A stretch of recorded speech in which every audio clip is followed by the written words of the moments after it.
नमस्कार बंधुरा गौरीर किचेने सबाइके स्वागत। आज के आमी बानाबो सम्पूर्ण निरामिष आलू बेगुन गाजर एवं बड़ी दिए तरकारी रेसिपि। आजकेर एई तरकारिटा गरम गरम भातेर साथे जेरकम खेते भालो लागबे तेमनि किन्तु रुटिर साथेओ भालो लागे। चलुन ताहले देरी ना करे चटपट करे देखे नेওয়া যাক आजकेर एई रेसिपि। आजकेर এই রান্নার জন্য আমি এখানে 3টে গাজর একদম পাতলা পাতলা করে কেটে নিয়েছি আর নিয়েছি 3টে আলু তার সাথে একটা বেগুন। সবকিছুই কিন্তু ছোট ছোট করে কেটে নিতে হবে। এবারে গাজর এবং বেগুনটা সামান্য পরিমাণে নুন ও হলুদ দিয়ে আগে থেকেই মেখে রেখে দিতে হবে। এবারে আমি কড়াইয়ের মধ্যে প্রায় 1 টেবিল স্পুনের মতো সরষের তেল দিয়ে দিলাম।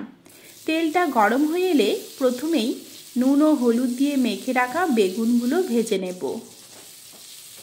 বেগুনগুলোকে নেড়েচেড়ে নিয়ে আমি হালকা লাল লাল করে ভেজে নেব। বেগুন ভাজা হয়ে গিয়েছে, এবারে আমি নামিয়ে নিচ্ছি। একই তেলের মধ্যে আলুগুলো দিয়ে দেব। আলুর মধ্যে সামান্য পরিমাণে নুন ও হলুদ দিয়ে নেড়েচেড়ে নিয়ে ভালোভাবে মিশিয়ে নেব এবং আলুটাকেও আমরা হালকা লাল লাল করে ভেজে নেব। এই সময় একটু ঢেকে রেখে ভেজে নেবেন যাতে আলুটা কিছুটা সেদ্ধ হয়ে আসে।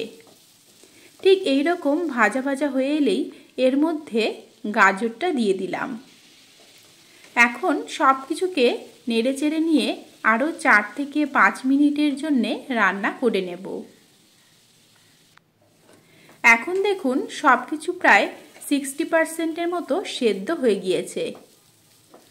এবারে আমি অন্যদিকে বড়িগুলো ভেজে নিচ্ছি।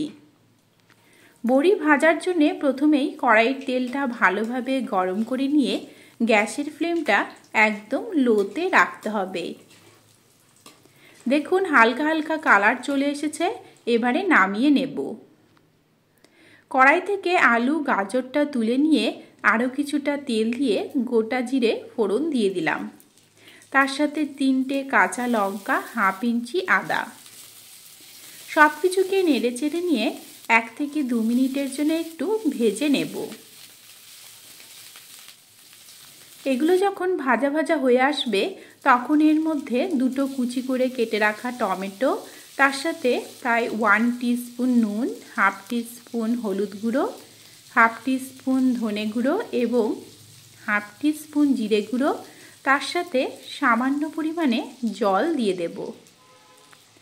সব কিছুকে ভালোভাবে নেড়েচেড়ে নিয়ে মিশিয়ে নেব এবং তেল ছাড়া অবধি মশলাগুলোকে কষিয়ে নিতে হবে। আজকের রান্নায় আমি শুকনো লঙ্কার গুঁড়োটা ব্যবহার করছি না, আপনারা চাইলে দিতে পারেন। মশলাটা দেখুন বেশ সুন্দর করে একদম ভাজা ভাজা করে কষিয়ে নিয়েছি। এবারে আমরা এর মধ্যে আগে থেকে ভেজে রাখা আলু গাজর তার সাথে বেগুন এবং বড়িটা দিয়ে দেব। সব কিছুকে মিশিয়ে নেব এবং 2-3 মিনিটের জন্য একসাথে কষিয়ে নেব। তবে হ্যাঁ, এই সময় কিন্তু গ্যাসের ফ্লেমটা একদম লোতে রাখতে হবে।